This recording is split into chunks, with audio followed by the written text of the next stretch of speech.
ஆந்திராவை விட்டு வெளியேறி விஜயின் கட்சியில் சேரும் ரோஜா. பரபரப்பில் தமிழக ஆந்திரா அரசியல். நடிகையும் அரசியல்வாதியுமான ரோஜா செல்வமணி OSR காங்கிரஸில் இருந்து விலகி விஜயின் கட்சியில் சேரலாம் என்று தகவல் தெரிவிக்கின்றன. 2024 பொதுத் தேர்தலில் ஆந்திரா சட்டமன்ற தேர்தலில் தமிழக எல்லையோரம் உள்ள நகரி தொகுதியில் OSR காங்கிரஸ் கட்சி சார்பில் ரோஜா 3வது முறையாக போட்டியிட்டார். ஆந்திர மாநிலத்தில் சுற்றுலாத்துறை மந்திரியாக இருந்த ரோஜாவுக்கு மீண்டும் போட்டியிட வாய்ப்பு வழங்கக்கூடாது என நகரி தொகுதியில் உள்ள அவருடைய சொந்த கட்சியர் எதிர்ப்பு தெரிவித்தனர். இதனையும் மீறி ஜெகன்மோகன் ரெட்டி ரோஜாவுக்கு போட்டியிட வாய்ப்பளித்தார். நகரி தொகுதியில் சூறாவளி சுற்றுலா பயணம் செய்து ரோஜா பிரச்சாரம் செய்தார். பிரச்சாரத்தின் போது சந்திரபாபு நாயுடு, பவன் கல்யாண் உள்ளிட்டவர் கடுமையாக விமர்சித்தார்.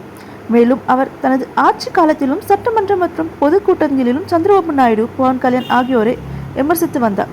இதை அடுத்து சட்டமன்ற தேர்தலில் தெலுங்கு தேசம் கட்சி வேட்பாளர்களிடம் 40,687 வாக்குகள் வித்தியாசத்தில் ரோஜா படுதோல்வி அடைந்தார். இதை அடுத்து தெலுங்கு தேசம் மற்றும் OSR காங்கிரஸ் தொண்டர்கள் அவ்வப்போது மோதலில் ஈடுபட்டு வருகின்றனர். இதனால் ஆந்திரா அரசியலில் பதற்றம் நிலவுகிறது. இந்நிலையில் ஜெகன்மோகன் ரெட்டியில் OSR காங்கிரஸில் இருந்து விலகி விஜயின் கட்சி சேரலாம் என்று தகவல் தெரிவிக்கின்றனர். இருப்பினும் ரோஜா தற்போது குடும்பத்துடன் ஐரோப்பாவில் சுற்றுப்பயணம் மேற்கொண்டுள்ளார். அதனால் இந்த தகவல் இன்னும் உறுதிப்படுத்தப்படவில்லை.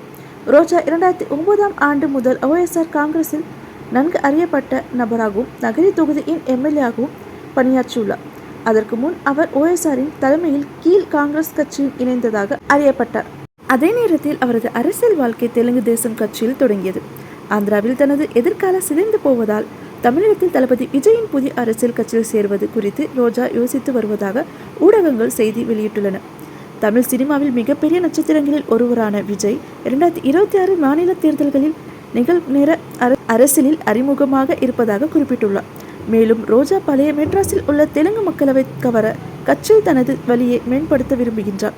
விஜய் கட்சியில் ரோஜா இணைந்தால் அண்டை மாநிலத்தில் இருந்து வெளியேற்றப்பட்ட இந்த தலைவரை தமிழர்கள் ஏற்பார்களா என்பதை பொறுத்திருந்துதான் பார்க்க வேண்டும்.